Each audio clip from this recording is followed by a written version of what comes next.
把卡在沙发缝里的手链取出时，眼前飞来一条弹幕：就因为这条手链，你会死得很惨。摸过手链的手被剁掉喂狗。看过这串手链的眼睛被挖出来泡在硫酸里。我猛地把手缩回来，转身去厨房洗碗，可弹幕又出现了：宝宝碗有他老婆的口水，谁敢洗掉？谁今晚就变成后花园里的肥料。我看着那个粉色兔儿宝宝碗，小心翼翼避开。这一刻，本来寥寥无几的弹幕突然猛增。他就这么水灵灵的避开了，绝对不是新人，一定是恐怖本大佬来养老的。不可能，我就没见过长得这么萌还这么强的大佬。我垂着眼皮子默默观察这些弹幕。这时男主人下楼，他掀开客厅沙发上的垫子，笑眯眯的将我们召集过去。哪个好心人找到我丢掉的项链了？今晚我要给他一个大大的奖励。大家屏住呼吸，慢慢摸过去，生怕自己声音稍微大一点就会触发什么危险机制。昨天就有人因为看男主人的眼睛超过3秒，直接被一个怪物拉走了，至今生死不明。我垂下眼，一边躲避男主人的目光，一边打量着眼前踊跃的弹幕。明知道他会把这小可爱全部肢解掉，但看着这张脸还是忍不住有生理反应。哎，楼上的别3关跟着5关跑了。惨了，他们找到隐藏彩蛋才能安全活过今晚。但每一期的彩蛋都不一样，没人知道是什么。彩蛋。我看着弹幕寻找生机，但除了对我们几个女孩的评头论足以外，就再也没任何有用的信息了。一道冰冷的蓝色眸子朝我们打量过来，这是他第一次用这么温柔的嗓音和我们说话。那条手链是我给小念的生日礼物，如果丢了，小念会生气。我不想看见她流眼泪，谁能找到她就是今天的幸运儿，因为奖励就是……我听见他们的呼吸声变得急促了几分，谁都想成为那个幸运儿。奖励就是可以休息，直到解除我们之间的雇佣关系。大家的呼吸声彻底乱了，这和作弊有什么区别？这不就什么都不用冒险就能直接通关了吗？我看见身边的短发女孩轻启唇齿，用极其兴奋的声音私语着：难道这就是彩蛋？我猛地机灵了一下，我不是这里唯一能看见弹幕的人吗？雇主先生，我很早就听闻了关于您和您妻子的故事，我真的非常感动，也非常荣幸可以成为今天为您收拾屋子的幸运儿。我和他们不一样，我干活特别仔细，所以只有我发现了您爱妻掉在沙发缝里的手链。看，我把它收得好好的，一点都没脏。所以你摸了它？男主人打断了他，弹幕刷新出一大堆白色蜡烛。惨了惨了，新人又少一个。听说他好像还是恐怖本前10面大佬在追的，前几天还在社交平台秀记录，说自己和别的新手不一样，拿下过 S 本的。你看过也摸过了，是吗？男主人突然一脸痛苦看着女孩掌心里的手链。我的小念说的没错，一点都没错。他说一定会有人偷走我们的手链，用他最珍贵的手链才抓到你这个小偷。你到底知不知道自己有多恶心啊？不过我们说好的奖励不会少的，今晚的晚餐就由你一起准备食物吧。弹幕疯狂滚动起来。什么一起准备？明显短发女才是被准备的食物啊！深夜10点，男主人从地下室里出来，他的双手似乎在水里泡了太久，变得又白又皱。他把我们召集过来。谁来做今晚夜宵的分餐员？大坑啊！分餐员要是看见里面的东西下洒了汤，就会被拉去花园做华肥。不敢看。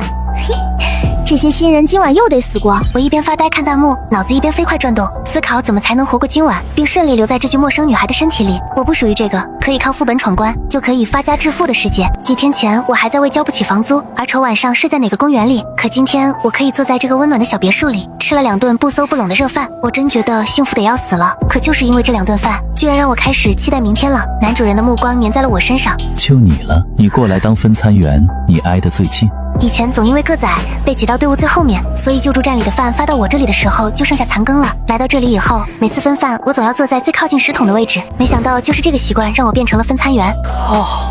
这个萌妹子好淡定啊！我真的开始相信她是哪个大佬指点过的小情人呢。我捏了把手心的汗，只是反应迟钝，不是瞎子。我已经快要吓死了好吗？一人一勺子，不许把我爱人煮的汤给洒了，要是敢洒出来一滴，你就直接解雇。根据看见的弹幕分析，解雇在这个副本的意思就是出局。新人如果没有复活卡出局，就是真正的死亡。很显然，我这具身体和我一样穷，根本就没有复活卡这种高端的东西。我把眼睛探进餐桶里，花白的油水中若隐若现的漂浮着一些肉块，甚至有很多黑色的毛发随着沸腾的汤水不断翻腾。大家都战战兢兢地坐在自己的位置上，而我一勺子下去，就看见了一只残缺的断指，胃里顿时翻腾起来。我记得这个本子里没有这段剧情啊，你们没发现不对劲吗？好像为了防作弊，把后面的关卡直接改掉了。我看着这锅汤刚刚泛起的恶心突然消了下去。为了混口饭吃，我甚至帮人杀过年猪。我一眼就看出桶里浮出的脏腑是猪的，也许短发妹子她根本就没死。我将锅里的汤一勺一勺分下去，手稳到甚至可以帮老奶奶穿绣花针。我靠，这个萌妹子好强啊！我真的怀疑她可以看见我们的弹幕。萌萌老婆，希望你可以看见我对你的表白。楼上的拜托你清醒一点。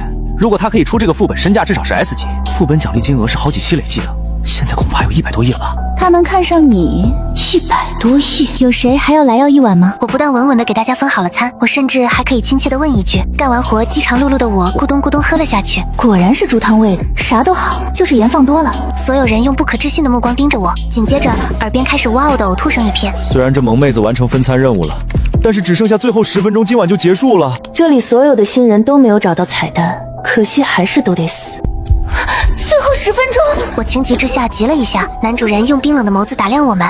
这是我爱人给你们煮的汤，你们吐成这样太不礼貌了。他的嘴角逐渐上扬，眼神若有若无的往我这边瞟过来。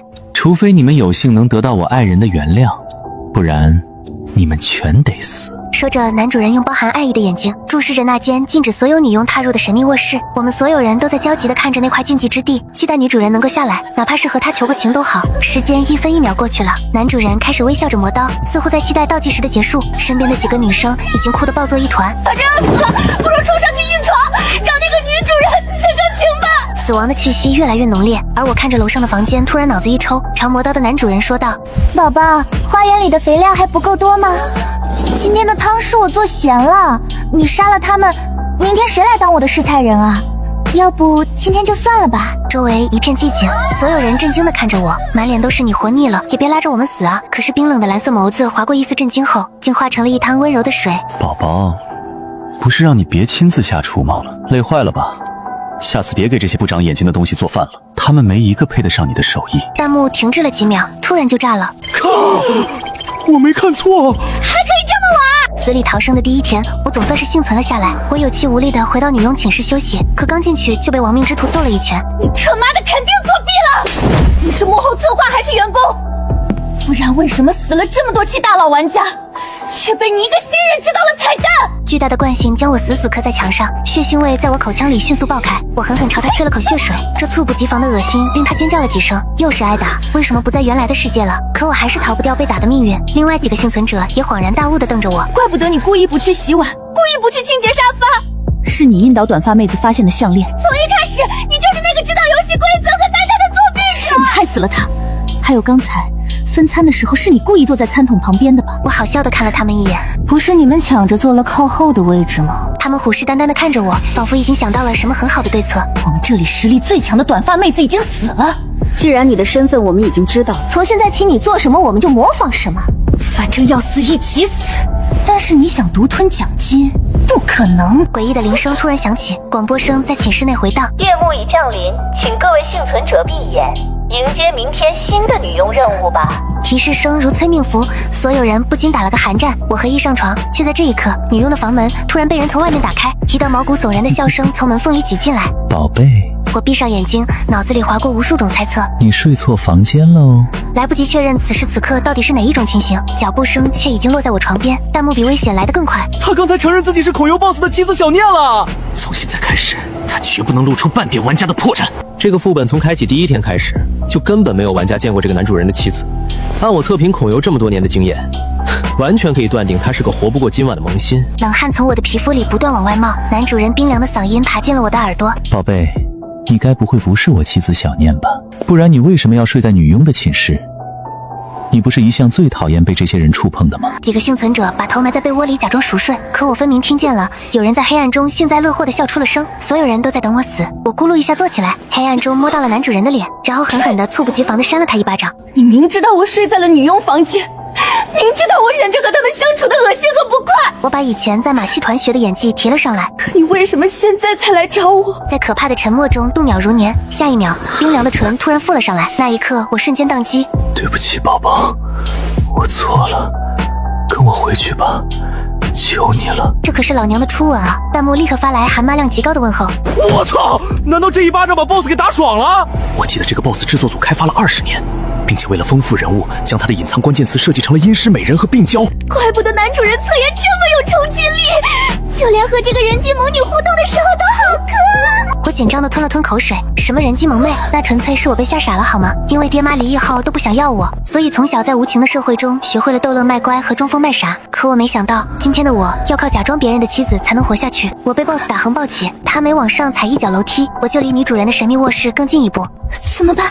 到时候我和他妻子面面相觑，他一定会杀了冒牌的我吧。很快，那间从未有人进去过的房间就这么轻易的在我眼前打开，我紧张到快要晕厥过去。第一眼，我看见了小时候被爸妈丢掉的毛绒玩具；第二眼，是我童年时用过的闽南风格家具；第三眼，我鼓足勇气看了看书桌和床，确定所有角落空无一人，刚松了口气，却看见了又宽又大的阳台，这不得不令我联想到了阳台下变成化肥的短发妹子。大 boss 没有把我放下来，却像打量什么稀世珍宝似的，目光一寸一寸的从我五官上碾过，紧贴他鼻息的我不得不将头侧向一边，才能求得一丝凉爽的空气。弹幕画风突变，不是，怎么感觉有点不对劲儿，有点暧昧呢？难道萌妹不是玩家？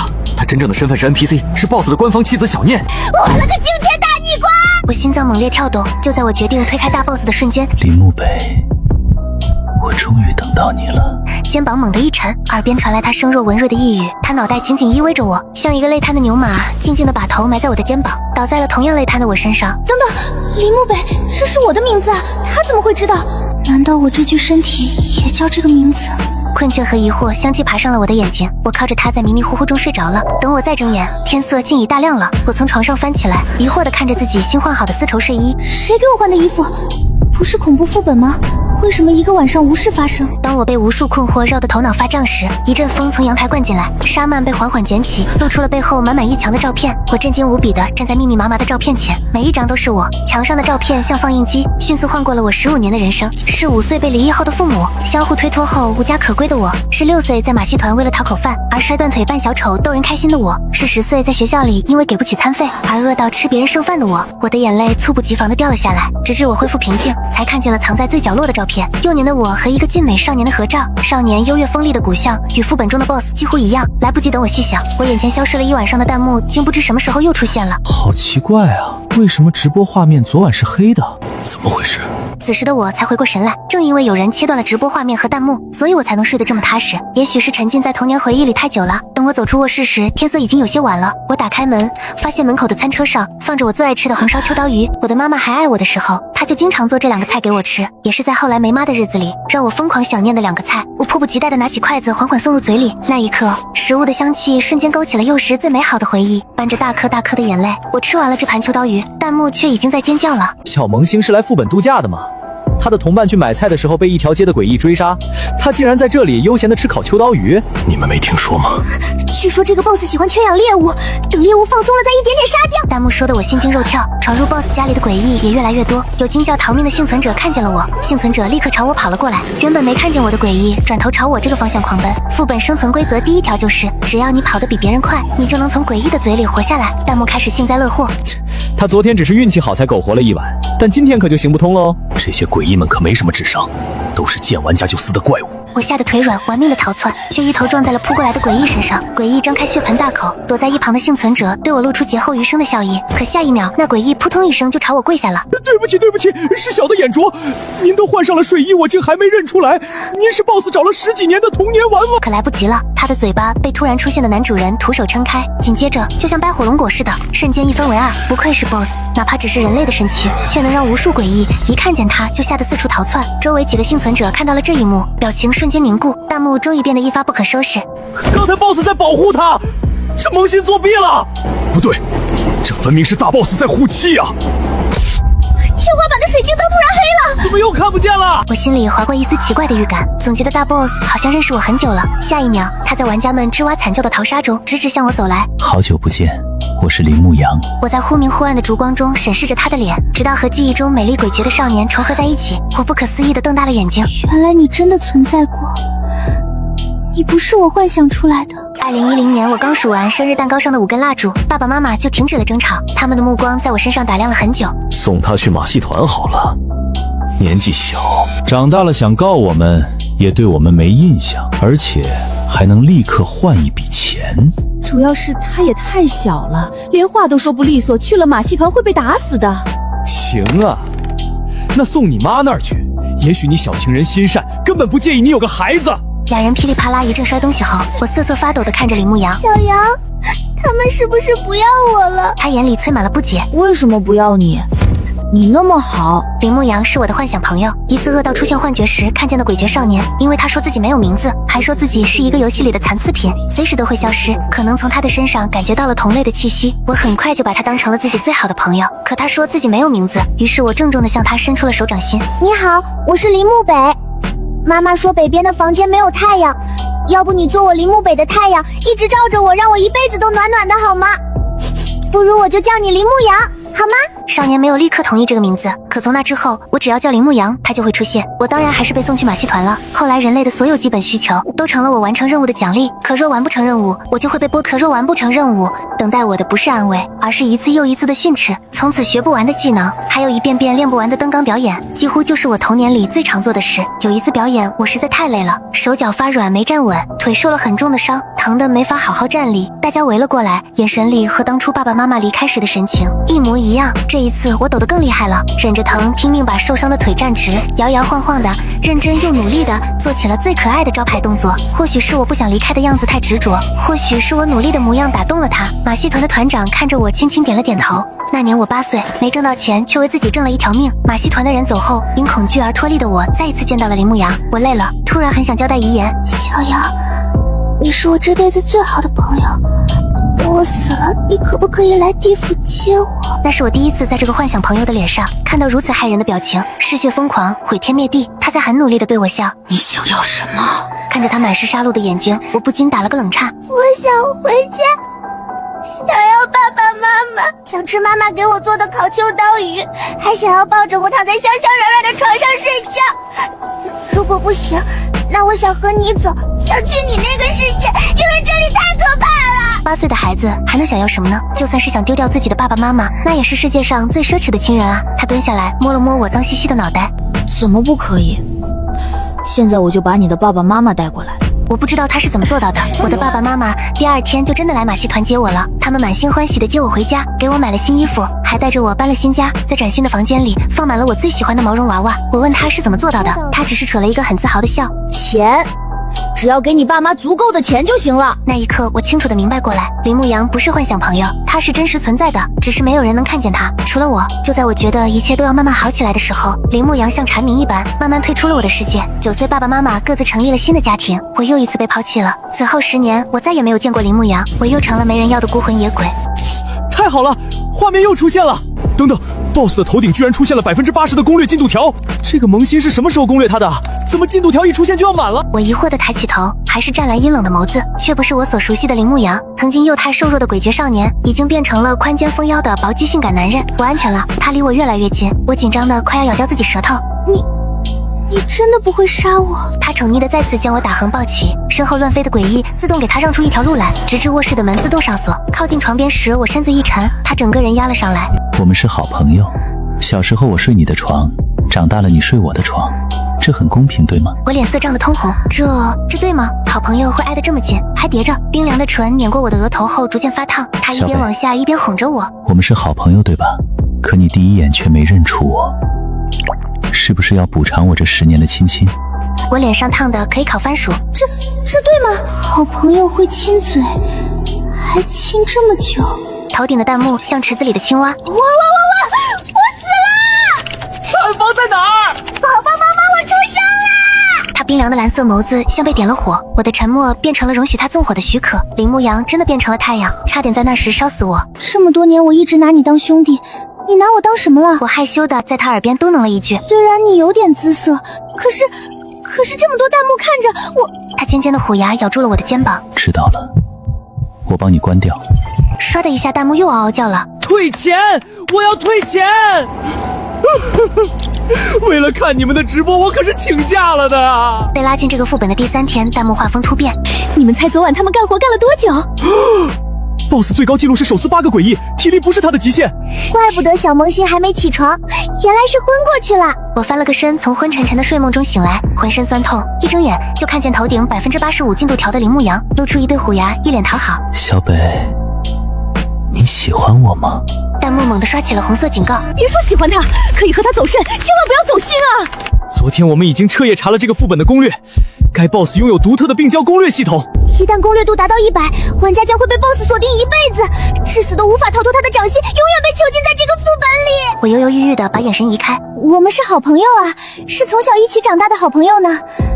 等副本结束，你要经常来找我玩啊。林牧阳的眸子猛地一缩，你要回去。他没有伤害我，副本里还有吃有喝。作为和 BOSS 情深意重的童年玩伴，这里的诡异们见了我也都十分讨好客气，什么都好。可是我还是很挂念现实世界里还未完成的承诺。这10年里，父母在各自的家庭里很忙，后来又相继在意外中身亡。未成年的我被一个好心大姐姐资助到了高中。19岁，我拿着名校录取通知书，我满怀希望与命运拼搏，从阴沟里爬出来的19岁，却突然被拉进了这个被按下了暂停键的副本。林牧阳真的很好，可我不想把一辈子都关在这个只有林牧阳的副本里。一晃又过去了3天，今天已经是副本的第7天，也是通关的最后期限。我坐在他精心为我烹饪的菜肴前，却迟迟没有胃口。怎么，是我做的饭不好吃？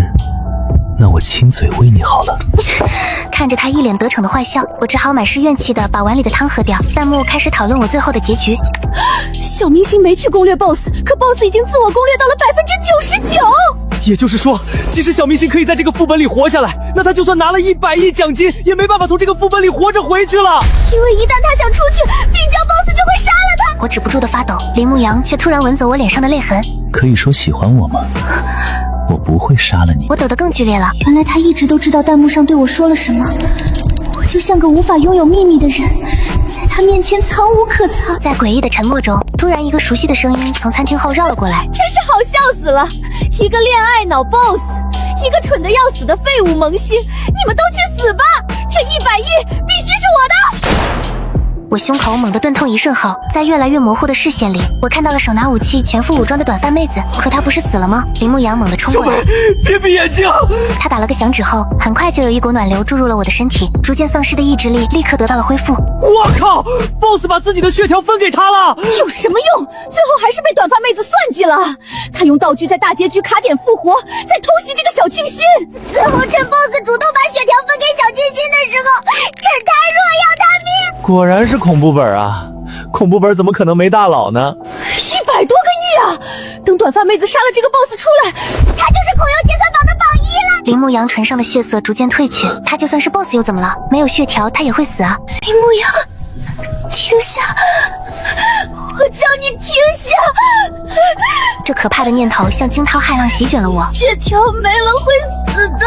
诡异们前仆后继的朝短发妹子张开血盆大口，可她手里的装备实在太好了，还没靠近就被一枪一个原地爆炸。那一刻我突然什么都不要了，就算是要一辈子待在这里，也比林牧阳死在我面前来得好。他倒在我脚下，却还是偏执的问我，除非你说你喜欢我。竟然敢威胁我，可这次他赢了。是，我喜欢你，很早之前就喜欢了。林牧阳如愿以偿的轻笑一声，随后他头顶的进度条闪了闪，变成了100。攻略条满了有什么用？他的血条全空了，他的双眼有气无力的合上了。他骗我，他还是会死。我哭得上气不接下气，可下一秒，怀里紧闭的眼睛却突然睁开。林牧阳勾了勾嘴角，一脸坏笑。谁告诉你 BOSS 只有1个血条的？好了，现在该轮到我了。我的眼泪还没干，又被他骗了一次。我去，这 BOSS 心眼子和蜂窝煤一样多啊！算了，果然其他都是浮云，小萌星才是他的真爱。一个响指的功夫，短发妹子手里的武器就自爆了。诡异们统统舒了口气。BOSS， 你要是再谈一会儿恋爱，我们可就全完蛋啦！林牧阳静静地走到他面前，嘴角勾出阴狠的弧度。女佣小姐，是不是第1天我就提醒过你了？我非常爱我的妻子，她厌恶过的东西是没资格碰她的。对了，刚才你是用哪只手伤到她的？短发妹子惊恐的后退，手忙脚乱地打开自己的武器库，还没等她翻出新的防身道具，手就像气球一样炸了。没用的东西，给你们玩吧。所有诡异们全部如饿狼扑食一样压了过去，连惨叫声都听不见了。幸存者数量1，第10轮副本结束，该副本已被玩家通过，现在将永久关闭。仅唯一幸存者林木北在5分钟内退出副本，奖金将自动。轰的一下，弹幕炸了。林木北，请记住这个名字，将是我们恐游界最富的富婆。姐姐看看我，我人帅声甜力气大。楼上的别叫了，他出不去的。这个 BOSS 被设定好了病娇程序，他根本舍不得林木北走，一切都结束了。我心里有点空落落的。清北的录取通知书还放在我的出租房里，约好了和资助人一起吃饭的日期也将会被永远搁置。林牧阳看出了我的失落，留在我身边你不开心是不是？可我也没那么自私。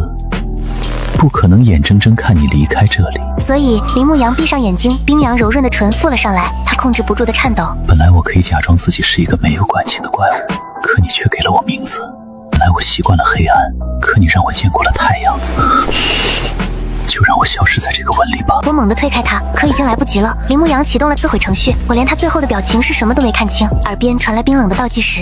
BOSS 已开启自毁程序，现自动将您传送回原来的世界。我就像是做了一个漫长而真实的梦。从自己的出租屋里睁开眼睛的时候，那封来自清北的录取通知书正静静地等待着我。熟悉的手机铃声响起，看了看来电显示，是给了我这么多年资助和希望的心善大姐姐。我重新给了自己一个大大的笑容。没关系，什么林牧阳，什么恐怖副本，全都是假的。他是我童年的幻想伙伴而已，我不会难过的。我现在开心极了，真的完全没有失恋的崩溃和断崖式的空虚。叮，手机银行账户跳出来新的短信。尊敬的林慕北女士，现我行已为您升级成至尊 VIP 客户，已为您分配私人经理。失败。我数了数，100个亿。出了门，我走在盛夏炽热的柏油路上，却冷得瑟瑟发抖。100个亿是真的，林牧阳的死也是真的。我打开手机，后悔当初没在副本里拍下我和他最后的合照。喂，林慕北。身后有人拍了我，我却浑然不知。资助了你这么多年，头一次见面却这么不高兴。怎么是男生的声音？他在短信里不是一直说自己是大姐姐吗？等等，这声音好耳熟。我转过去，一对尖锐的小虎牙朝着我笑。好久不见，正式介绍一下，我叫林牧阳，那个可以照亮小北一辈子的小杨。为了和你见面，我可是第一个死逃的恐怖 BOSS。喂，怎么不恭喜我啊？